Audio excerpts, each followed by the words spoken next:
Good evening and welcome to the Autumn 2025 Open Lectures brought to you by the University of York. I'm Paul Cairns, Professor of Human-Computer Interaction, HCI, at the University of York, and I'm delighted to welcome you to this evening's event. This lecture is part of York Disability Week, a week-long programme of events taking place within Disability History Month and supported by the York Human Rights City Network. This programme coincides with the UN International Day of Persons with Disabilities on the 3rd of December. The aim of which is to promote the human rights and well-being of people who identify as disabled or as having an impairment in all spheres of society, and increases awareness of their situation in every aspect of political, social, and economic and cultural life. It's for this reason that I'm delighted to be able to introduce to you this evening Professor Helen Petrie, or Professor Emerita Helen Petrie, though you couldn't tell that she's retired from how much she still continues to do. She's been an incredibly active researcher, well over 20 years, working on technologies for people with disabilities and older people to improve their quality of life and well-being through the use of digital technologies that many of us take for granted. Her work's been internationally recognized in all sorts of ways. She's received an award from the ACM, the Association of Computing Machinery in the US, for her Social Impact Award for her work. She's received a Lifetime Achievement Award from the Royal National Institute for Blind People, and she's also received a Royal Television Society Technical Innovation Prize. Her work has been centered on supporting people with living independently in their own homes for longer. Particularly, that's a particular interest these days. And she's been involved in countless projects in Britain, Europe, and much more widely, leading on the adaptation or the development of technology which is accessible to as many people as possible. Alongside that, Helen's an excellent teacher. It was a sad loss when she's retired from teaching, but because she's set up an MSc program which still flourishes today at the University of York. Been an active teacher throughout the time that she was there, and she can't stay away and still comes back and teaches our students when we persuade her to, and they thoroughly enjoy everything that she delivers there. So without further ado, I think it's enough from me. I'll hand you over to Helen, who is going to, I'm sure, introduce herself a little bit more and talk to us about what technology has ever done for us. Helen, thank you. Thank you, Paul, for that delightful introduction, and thank you for this invitation. I'm very pleased to be able to talk in this week of the International Day of Persons with Disabilities, just after the International Day. So I'm going to talk about what has digital technology ever done for us. I hope you're familiar with the film, The Life of Brian, where that's a quote based on that. So there's John Cleese ranting about what did the Romans ever do for us. So this has been an opportunity to actually look back on my career. So this talk is going to take you through some of my research. I'm going to start with some of the successes of what digital technology has done for us, then talk about the problem areas or some of the problem areas, and then try and end on a more positive note of some of the things that I think are beginning to happen, which are successes. And my own research has mainly been on technology for people with visual disabilities, and now increasingly for older people. So I'll weave some of my own research on those topics with other developments that have happened while I've been doing the research. And I'm now officially among the young old, although I don't always feel it. And I do tend to talk about the older people in the third person, which is a kind of force of habit of being a researcher for a long time.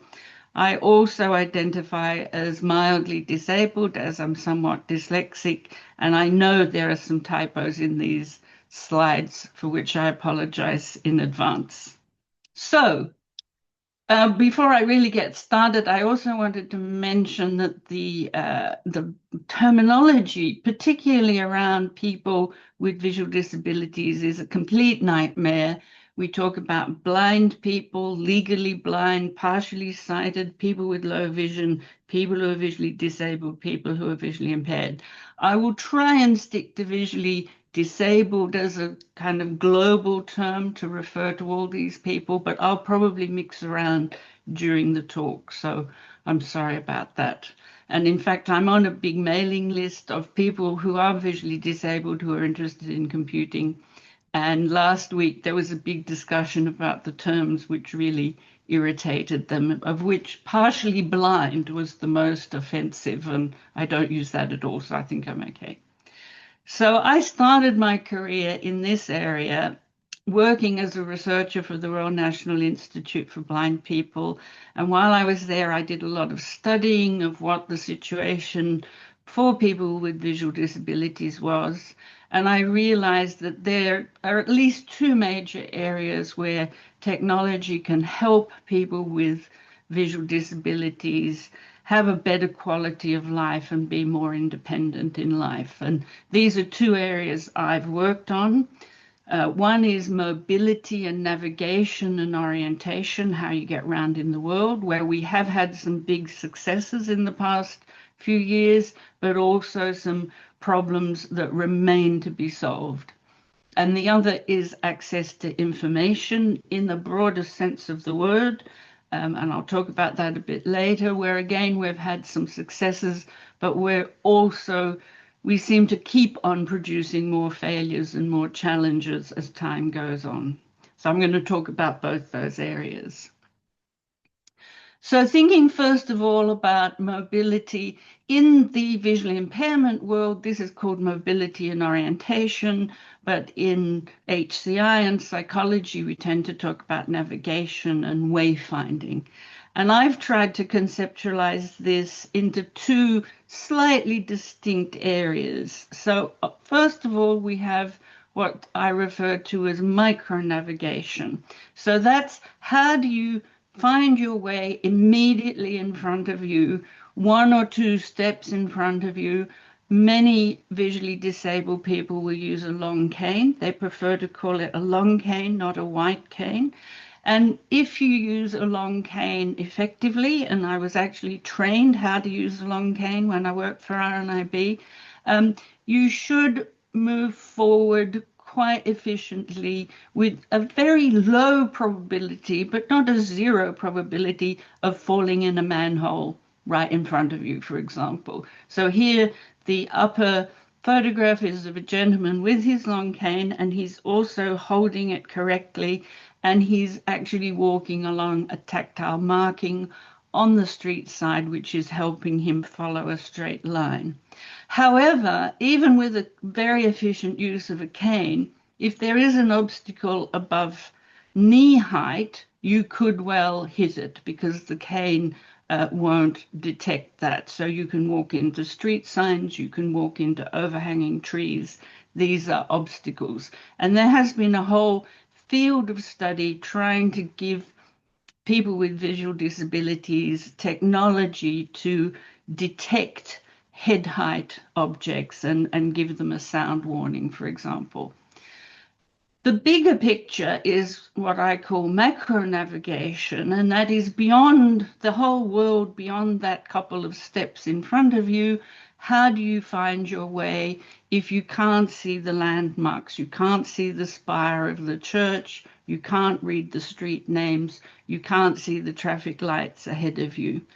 You do have cues which are very important. So the drop of the curb, the sounds of the traffic where it is. So currently electric vehicles are a particular worry for visually disabled people because they feel they're not going to hear them enough.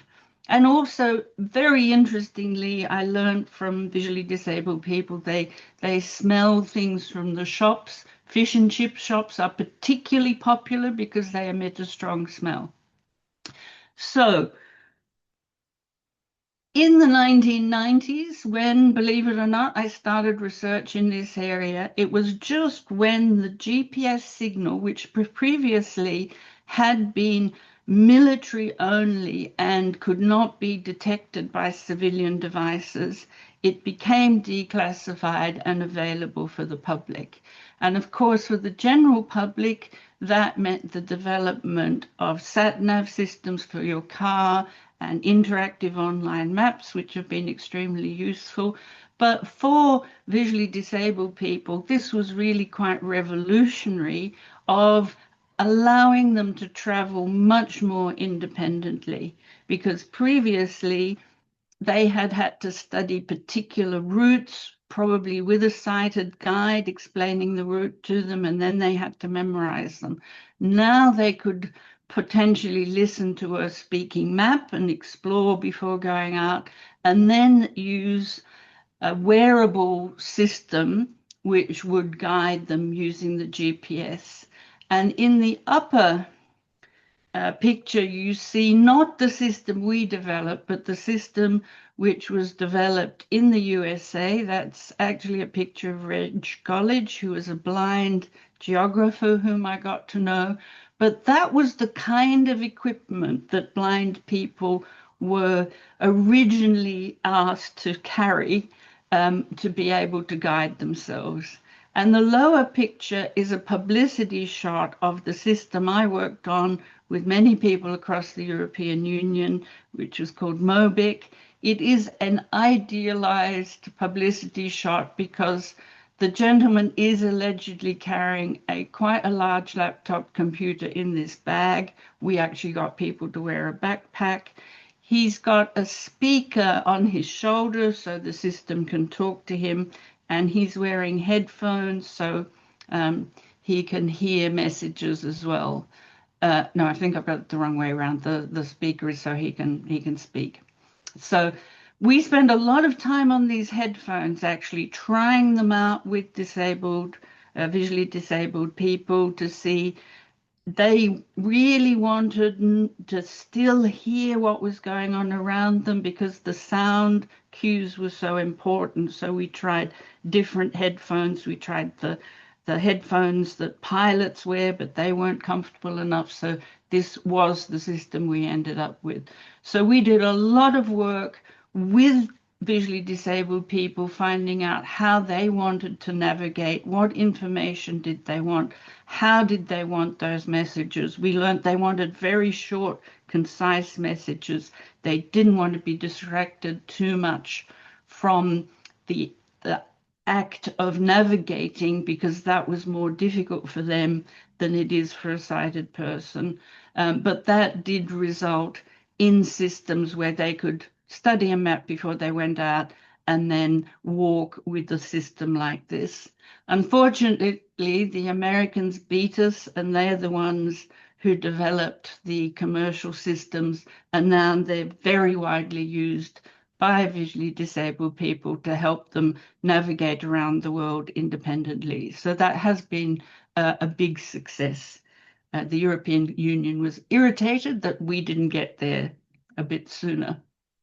But there are still big challenges in this area of navigation, wayfinding, and orientation. Of course, when you go indoors, you don't have the GPS signal. And in complicated buildings, like the computer science department, for example, how are you going to find your way if you're visually disabled? You can give people a map, but it's harder to give them the en route information. Some people have put beacons that then transmit to the blind or the visually disabled visitor. And then you have this tension that's often discussed in technology, not only for visually disabled people, but for all disabled people. Do you equip the individual so they feel more in control and independent, or do you equip the environment? So if you were to have beacons everywhere, that would solve the problem, but that's very expensive. You have to have confidence that the beacons are going to work all the time. So this is a debate we continue to have. Equip the individual or equip the environment. The other problem for visually disabled people is in large open spaces, whether they're indoor or outdoor, where you don't have the kind of tactile auditory cues. It's hard for a beacon or a GPS system to orient you precisely. So that could be a large open square. It could be an airport, or this is a picture of Liverpool Street Station in London. navigating through that kind of space, also with a lot of people, is still difficult for visually disabled people. So that's another challenge. And the last challenge, which we did work on with one project just before COVID hit, is what we called the last 10 yards. So with a GPS-based system, a visually disabled person can now fairly confidently navigate to the entrance to a building. It might even announce for them, you are now at the computer science department of the University of York. But where is the door? And the rotating door is not very good for visually disabled people. They want to know, where is the normal door that I can go in? And when I was working on the Mobic project, I learned many interesting stories of visually disabled people getting to a location but not being able to get into the building because they couldn't find the door, and there was construction, for example, so the entrance had moved. So I think this is something where AI is really going to solve this problem. I think AI needs to be used a bit selectively, but being able to use object recognition, which we were beginning to do, to find the door in real time would be very useful. So that's some of the successes and challenges in that area. Now turning to access to information. So as sighted people, I think we forget that we are really drowning in all kinds of information. Perhaps when we get overloaded with information, and of course now we have big problems with misinformation and disinformation. But if we think about it, we have lots of access to text, we have maths, some of us use scientific notations. We have all kinds of graphics, charts. Now we have very sophisticated infographics. We have cartoons. We have artworks. I mean, I could probably go on with other forms of information that we use visually. And that's just the static forms. Then you've got video and films and so on and so forth. So here I've illustrated this with the page from the University of York website, where we've got some very nicely laid out text, and we've got a complicated table, which also has some complex entries that are divided up. And then I've got a work of art, which is actually from the University of York collection. And to my surprise, it's by a very famous Australian artist, and is of a very important scene for Australians in terms of our history. And at the bottom, I've illustrated this with a very interesting infographic, which visually looks deceptively simple, but then as you look at it and think about it, it's conveying a lot of information. So if you can't see all these things, what is the situation? So until the beginning of the use of digital technologies for visually disabled people had two routes. There was Braille, which is very valued still by visually disabled people for many good reasons, and has clear advantages, but also big disadvantages. First of all, it is an exact transcription of a visually written language. Black ink, you tend to call it when you work in this area. And so, for example, people who read Braille can be very good computer programmers because they can read exactly and pick up tiny mistakes. But Braille is much more voluminous. The same thing in Braille takes up much more space than a print document. So the top photograph here is of my friend and former boss, Kevin Carey. He used to be chairman of the Royal National Institute for Blind People, and he is holding his hands out wide because he's showing me, this is my copy of the Bible. So compared to the book we're used to, this is an enormous amount of of Braille. So for him to find a quote from the Bible, which Kevin often wants to do, it would be very time consuming for him. Also, Braille is very difficult to learn. Learning to read print is also difficult, of course, we forget this. But if you lose your sight in adulthood, it's very, very difficult to learn to read Braille because you lose the sensitivity in your fingertips. Very few people learn Braille later in life, and yet the majority of people who are severely visually disabled have lost their sight later in life. And another problem is that printing books in Braille, creating books in Braille is expensive. There's not a big market for it. And it's estimated by the RNIB that only about 5% of printed books are ever available in Braille. The other possibility, of course, is talking books. Talking books are now used by everybody, but originally were quite a niche thing, I think, for visually disabled people. And I have read, but I cannot find this reference now, that the 33 1/3 record, gramophone record format was actually invented because blind people were getting frustrated that not very much text could be recorded on a 78 RMP or format, which was the standard at the time. I can't verify that, but there are some many interesting examples where technologies which start as being for disabled people influence the mainstream. A very common one at the moment is the word prediction that we all use on our phones. That was invented for disabled people. And also then technologies like GPS, which were originally thought to be useful for the mainstream, become extremely useful for disabled people. So there's a two-way traffic there. And later, after talking books were on gramophone records, they became on cassette, and obviously now they're on websites and things. So, but still, for a very long time, and even now, I think visually disabled people would live in an information desert, whereas we're living in an information jungle.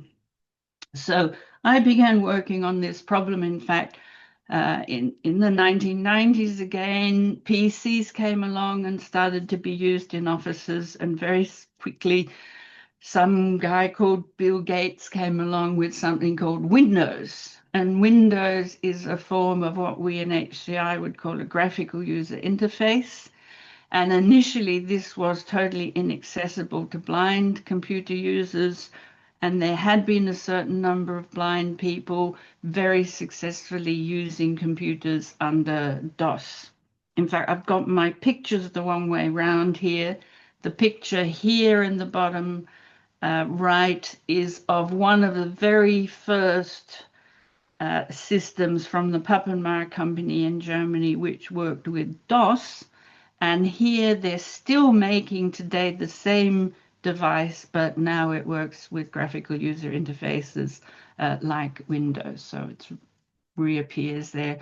And above that, I've got a picture of a 1980s PC, which some people may remember.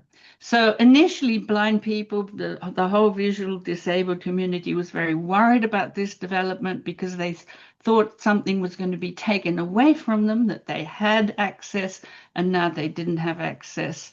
And initially, Microsoft would not give any of the research teams or companies interested in creating access for visually disabled people access to their operating system running Windows, which would allow systems to be created which could give access. And I have to say, later Microsoft became much more cooperative, but in the beginning, that was a real barrier.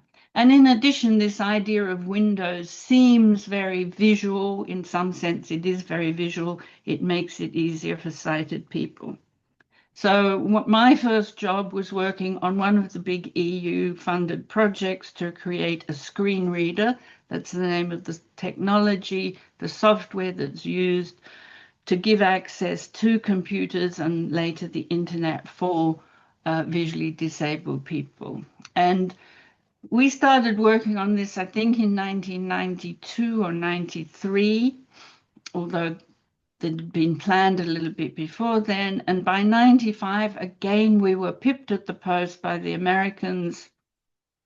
But an American company came out with the first screen reader for Windows, which was called JAWS, which actually stands for Job Access with Speech. That came out in 1995. And again, that still exists today. I think they're up to about version 26.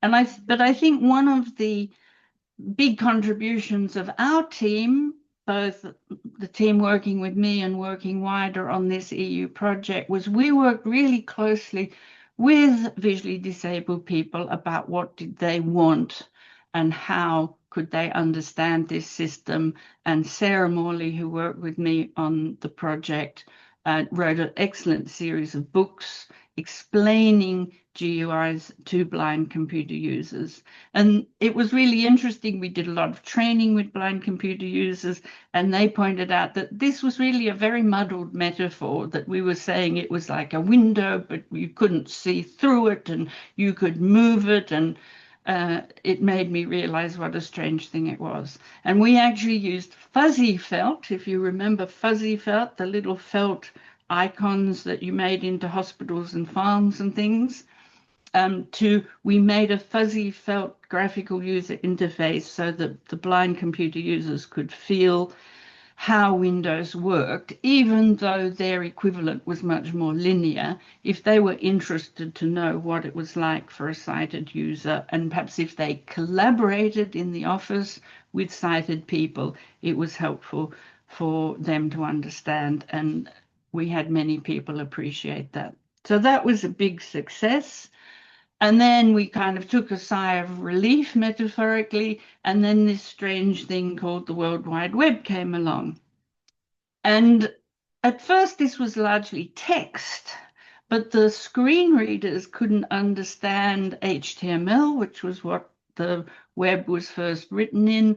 They were working with graphical user interface code. So initially you had to have a special program to read the World Wide Web pages, but then the code became integrated into JAWS and other screen reader programs that were developed. So that solved that problem. But there was always this lag of a couple of years, and I think there still is a lag of people develop something for the mainstream, and then they think, oh, what about blind people? What about people with dyslexia, if you're very lucky, rather than trying to develop from the beginning for as many people as possible.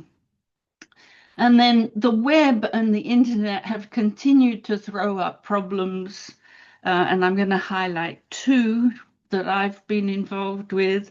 And the first one is, as the web became more sophisticated, many galleries and museums have put a lot of material on their websites as part of their effort to widen participation and show the world what they have and allow people to study it, which in one sense is very helpful for people with disabilities, because you don't necessarily have to go to the museum or art gallery, or you can study things before or after you go. So I've got an image here from the British Museum website, and I worked with them for a while on their website, of a number of Egyptian objects from their collection, of which they have many. And the British Museum has a huge collection of images on the website. And at the bottom is an image from Tate Modern's website, where they have some images of a current exhibition of an Australian Aboriginal artist. Interestingly, I think there are many more copyright issues there, because there are not many images, but there are images. So how do you make this available to visually disabled people? Many visually disabled people are interested in these types of objects, and many visually disabled people, whether they've ever seen or not, are interested to know, well, what is painting like? What are these things like? It's very hard to create good descriptions for them if you don't have a deep understanding of what it's like to not see. So we've been working with Professor Michael White of the History of Art Department at York to create some guidelines. There have been a number of guidelines proposed over time for this problem. We tried to integrate the guidelines and then we tested them out with blind visually disabled people to find out what kinds of things did they want. If we created images using these guidelines, would they be useful? And there are lots of issues like, do you describe color? Some people think if someone can't see, there's no point describing color. And I would argue, well, many people I know who've never seen want to know about color. And if we don't describe it to them, how will they ever learn about color? But some people with visual disabilities may not be interested in color. So you should be having the option to provide color for them. Scaling this up is extremely difficult. We created bespoke descriptions, but again, I think this is an area where having human and AI expertise collaborating to come up with a scaled solution is something I'm hoping to work on soon. Another problem that's come up fairly recently with the World Wide Web or the internet and online life is increasingly we have to authenticate ourselves to online accounts in different ways. Originally, we all used passwords, and that was not too bad for visually disabled people. But now, as we still use passwords, in spite of the fact people keep on predicting they'll go away, but we also have things like two-factor authentication. We have fingerprint, Face ID, passkeys, numerous types of authentication, and additional security features like captchas. So I'm sure you're all familiar with having tried captchas, if you can see them. So at the top, I've got a picture of a typical image-based captcha, which says identify all the crosswalks. An interesting cultural distinction. It's not, I don't call those walks. I had to learn that. It's what I call a pedestrian crossing. But of course, if I can't see the images, how do I do that? And at the bottom, we have a classic text capture where you have to transcribe some words. This is also very difficult if you're dyslexic because they're very distorted. But both of these do have a little speaker sign telling us, or a speaker or headphone sign telling us that there is an alternative for visually disabled people. If you can't see this, you can hear it, and that's called an audio capture. So I've been doing with one of my PhD students, Susanna Schmelk, and a visiting researcher, Lourdes Moreno from Madrid. We did quite a large survey of nearly 200 visually disabled people across a number of countries. And we found a lot of problems with different online authentication processes, which didn't surprise me. We found a lot of problems with captchas, which was surprising. And I think we had an open-ended question where people could describe what problems they had. I don't think I've ever seen such long answers and so many people answering an open-ended option question in an online survey. And there was one quote in particular that I decided we wouldn't put in the publication we did about this because the person said, "What moron came up with this as an idea?" So I thought maybe they would recognize themselves and didn't want to see that in print. So it wasn't only that the audio wasn't there, which is what I was expecting, but that the audio alternatives really do not work. They time out, they can't be heard, they're too complicated. So they're clearly not designed with involvement of visually disabled people to make sure that they will work for them. So at the moment, we're working on trying to improve some of the ideas that exist for audio alternatives, and we've come up with a new idea, which is quite surprising, and we've tested it on one visually disabled person who really liked it. So I won't say what that is because it might turn out to not be useful, but we've come up with some new idea. So that is yet another challenge. Also, moving on to older people, I've been looking with another PhD student, Burak, who's now graduated, the problems of online authentication for older people. And part of the problem here, I think, and this is one of my bugbears, is that I think young developers have very negative stereotypic views of older people, that once you've hit 65, and remember I'm now past 65, you can't remember anything, you can't hear, you can't see very well, and you're terrified of computers. So we did a survey of 150 people, 75 under 30, 75 over 65, and the results were very surprising. So the younger people reported just as much difficulty remembering their passwords as older people, and the older people had much more sophisticated strategies for creating and remembering their passwords. And that illustrates a point I'm very keen on, that I think younger developers forget that older people do have difficulties with things like their memory, but they often have strategies for dealing with those problems, and technology can help with those strategies. But just concentrating on the negative aspects of being older is not really helping the situation. So we know that the issue of older people is just growing in society. Most countries in the world have an aging population, and it's not actually the percent of people in the population who are old. It's really the fact that the balance between the number of people of working age who are creating the wealth and also there to care for the older people is changing. So this is called the age dependency or potential support ratio. And the UN estimates that this will drop from about 4 younger people to each older person now to 2 younger people to each older person. So they're going to be half as many people to look after the older people by the year 2050. So digital technologies are going to become more and more important to replace those disappearing people, if you like. But we really need to design them appropriately, which at the moment I feel we're not doing a great job.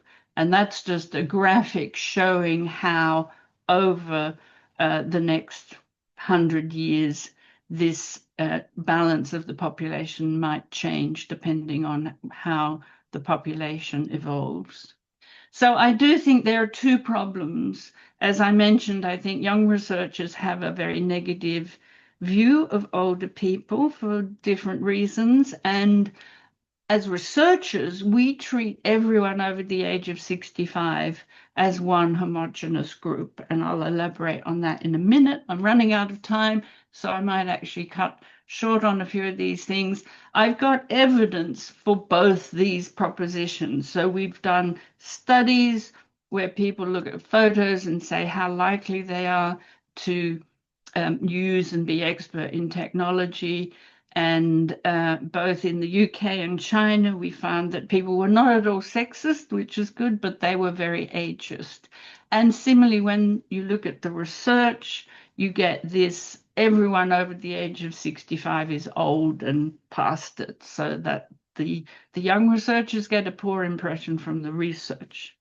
So to try and counterbalance this, I've been creating a number of personas, fictional personas, to illustrate how older people of different ages are going to have had different experiences of life.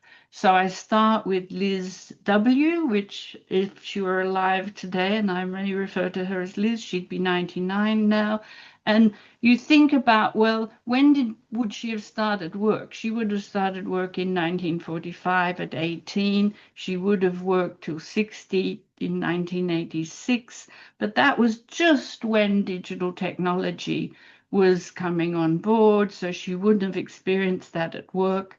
But she has grandsons who are pretty internet savvy, text, etc., so they would have taught her. So even though she's in the oldest group, she's quite technology savvy. And I compare that, looking at this graph shows when she was working versus when digital technologies emerged, there's no overlap.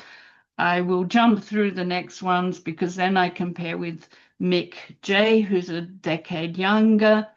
He will have experienced some technology during his working life, but he may not be interested. And then the youngest one is Barry. He's just hitting old age like me, but he's used technology all his life, all his adult life. He's not a digital native, but his working life overlaps with the digital revolution. He's not going to want to give up digital technologies as he ages, but he wants them to be easy for him to use. So this is an interesting way of teaching about this, and hopefully a bit fun as well.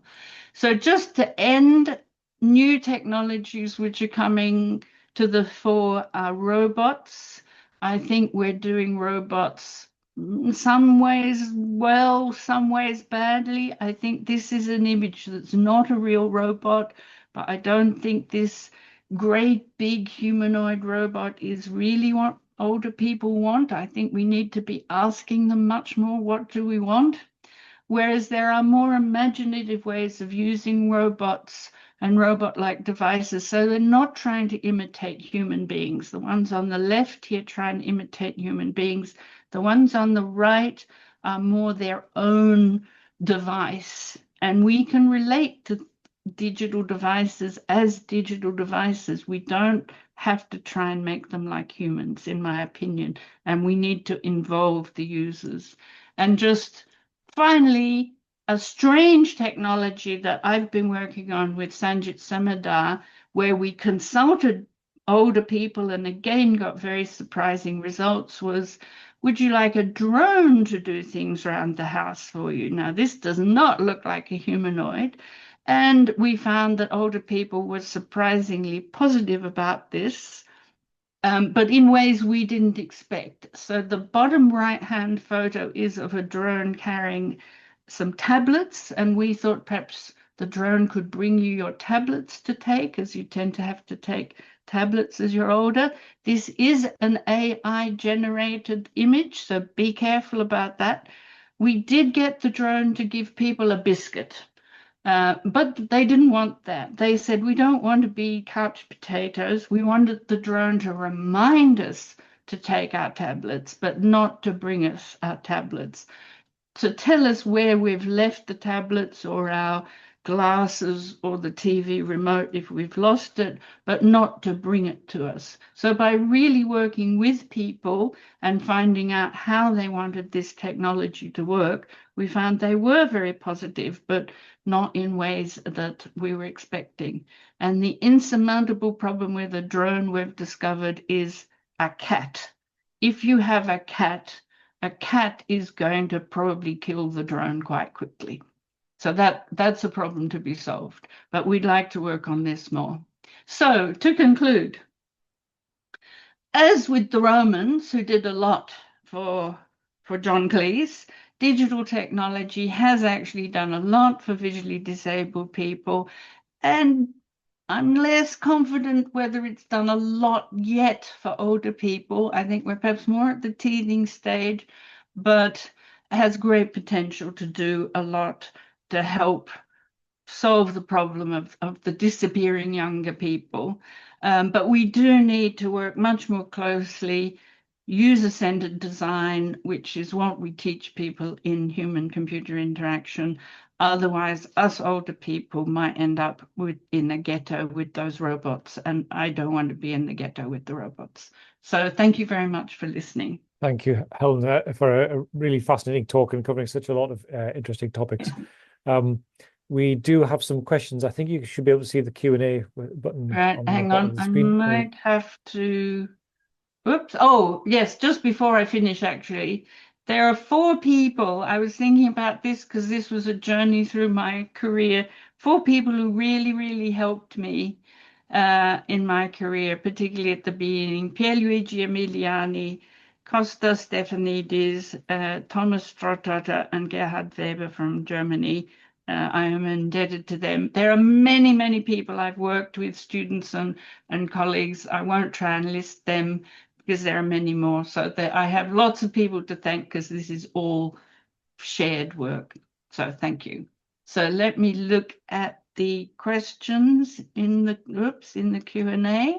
So the first one, in terms of teams working on the successful, was it only computer scientists? Oh, no. And I think it's really important that teams need to be multidisciplinary. I mean, I am not really a computer scientist. I am a psychologist. And it's really important, I think, depending on the problem you're working on, to have the needed disciplines. So that might be computer science, engineering, psychology. When we were working on the navigation system, it was really important to have geographers. With art, I've worked with history of art people. So yeah, a multidisciplinary team is always quite important. I mean, not quite important, it's vital. I'm becoming too English, Paul, saying things are quite important. Yes. Um, Guidelines, yes. If you contact me, Vicky, at the University of York, I can share that information with you. And we want to do more testing. Alistair, hello, Alistair. Alistair and I know each other. We're colleagues. Right. We and people like us have grown up. Yes. No, I think I find fewer and fewer older people who are now afraid of technology. There are some people in every generation who are a bit afraid of technology or don't want to engage with it. And I think that's one of the things that is being missed when we treat older people as all one group, because as people, particularly the people like me and you, we became adults at the beginning of the digital revolution. So one of the things I find interesting is I think people may then settle at one point they're comfortable with, which may not be the most up-to-date position. So I've worked with quite a lot of older people looking at whether tablet computers were good, and they didn't like the fact that the way you interact with a tablet was slightly different from the way you interact with a laptop. And they wanted to stay with what we'd call, the metaphor of the laptop. Why do I have to learn this new way? So unless you can show people there is an advantage of moving to a new way of doing things or new devices, you may get resistance. But I think that's a different kind of resistance. It's not just fear and being a Luddite. It's, I'm good with this. I spent a lot of time learning this. Why do you want me to learn something new? So next from Nina. Nina asks, I really like the use of persona. Have you looked at the use of Alexa and other voice activated systems? Yes, I mean, I think one of the things I showed was this little device called, which just had a kind of vaguely face-like device. It's called the LEQ. It's actually from Israel. So that's really a voice assistant with minimal visual presence. And I think that's something that needs to be explored. Do people need a great big humanoid robot, which frankly I think looks rather scary? Do they just want something that helps them with the task that they're having difficulty with? And if interacting with something by natural voice, and if the technology now with Alexa and Chat GPT, the technology can be very natural. Do they need any visual presence at all? Perhaps they don't. I think we need to ask people and get people to try it out and find out what they really want. I didn't have time to elaborate, but it seems to me there's people need help with particular tasks, and then people need an emotional connection, and the robot people are trying to do it all at once, and I don't think those robots give very good emotional connection. We should think about that differently. Constanza says, thank you very much. I would like to... Did you refer to visually disabled people in relation? No, that's one of the interesting things. So our visually disabled people are minority in amongst disabled people. One of the things I find very interesting, and I am guilty of, is that if you look at the research on disability or people with disabilities and technology for people with disabilities, visually disabled people get more than what might be their fair share, if you want to put it that way. Now, there are interesting philosophical arguments about that, that perhaps being visually disabled in a very visual society is more disabling than some other disabilities. I don't want to get into that argument because I think everyone has their own problems. I think the technology to help visually disabled people was particularly interesting and challenging as a problem. So that it got a lot of attention, but we actually, in the research field, we do spend quite a bit of time saying, hey guys, we've done a lot for visually disabled people and keep going there, but what about people with hearing impairment? What about people with cognitive impairments or disabilities? We're not addressing their needs. So I think that's a really tricky question, how to balance that. And nobody should be left behind. And whether it depends on whether you're a minority or not, one could argue, for example, there are people who have both a visual disability and a hearing disability. I think they're the most disabled in our society. Should we put very little effort into technology for them? So yes, in fact, someone has now mentioned people with Usher syndrome. Usher syndrome is having double disability, and I think that is a really neglected problem. I worked on one project where we made very little progress on that. So I think that's a real challenge. And we should present these as good, interesting, hard challenges, maybe even wicked problems for the technology community. What can you do about this situation? Oops, things are moving on. I'm sorry, I might be missing some questions. Yes, so I found that sadly devices meant to help older people didn't work because older people could simply forget they were there or how to use them. Okay, that's interesting. So that again, I think, is where you have to work closely with the people using the technology. What kind of support do they need? In human-computer interaction, we distinguish between what we call walk up and use technologies, which you don't use every day. So when you get to the technology, it should really remind you by how it presents to you, this is what you do with it. So when you go, for example, to the station and buy a ticket for the train, that's not necessarily something you do every day. So it should be really, really clear. Whereas something you use every day, you get to know how it works, and you don't need such reminders. So perhaps with older people who really perhaps are beginning to get dementia, beginning to forget things and how things work, you need to really push that. We would call it the affordances of the system, that it really tells you this is what you should do for this situation. So it's another challenge to address. Right. The recurring problems, Sia, right. Recurring problems have with authentication other than captures.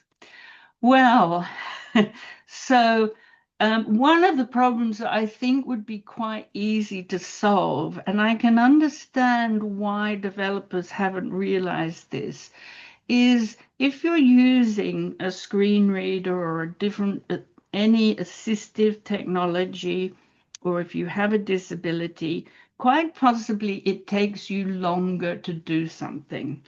And that's not important if you can do it effectively. I think there's a bit of an obsession in HCI about people have to be efficient.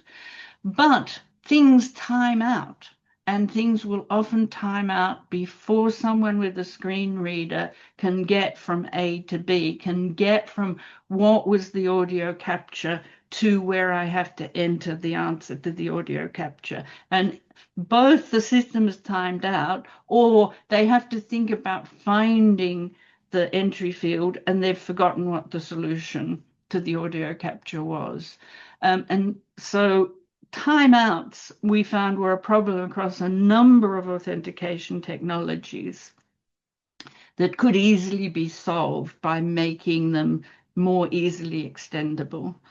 The other thing, which to me was, it's a terrible metaphor to use, was blindingly obvious, was if you're going to do fingerprint authentication, here is my iPhone. I can do fingerprint authentication on it, but there's absolutely no tactile indication of where I put my finger. And you get a lovely visual graphic of your finger being registered, and then you see the fingerprint. It's actually very nice if you're sighted. There's no visual, there's no auditory feedback. So fingerprint technology actually, and face technology, face ID technology, for the same reason, posed lots of people lots of problems. Sorry, I'm getting tired now. Lots of problems for people with visual disabilities because it's been implemented totally visually. And it doesn't have to be. It could be implemented much more with audio. So I think there are easy things. If people just tested it out and designed it with the users in mind. So I Great. I think, think we've come to the end there, Helen. We're also yep, coming to time. yep. So I think we'll wrap things up. I'd like to thank the audience for your attention, your questions here. I appreciate you taking the time out this evening to come and listen to Helen. But I also particularly like to thank Helen for a really informative, fascinating talk and a little whistle stop tour through your career, which Yes. is also fascinating. And I'm sure I think I have to applaud on behalf of all of the audience because I think they can't be heard. But to use Yes, thank you. Well, thank you very much for listening. You may have noticed there was a gap of about 20 years, Paul, where I jumped forward, but that was fine. You couldn't have fitted it all in, so it Yes. was excellent. So thank you very much, and thank you everyone for joining us. I think you can see the recording on YouTube if you'd like to watch back any of it or share on with others. So thank you everyone again, and we'll say good evening. Thank you. Right, and just to say, if you'd like to ask me further questions, I did put my email at the beginning of the slides, but there's my email in chat too. Do email me. I'm happy to answer more questions. So thank you very much.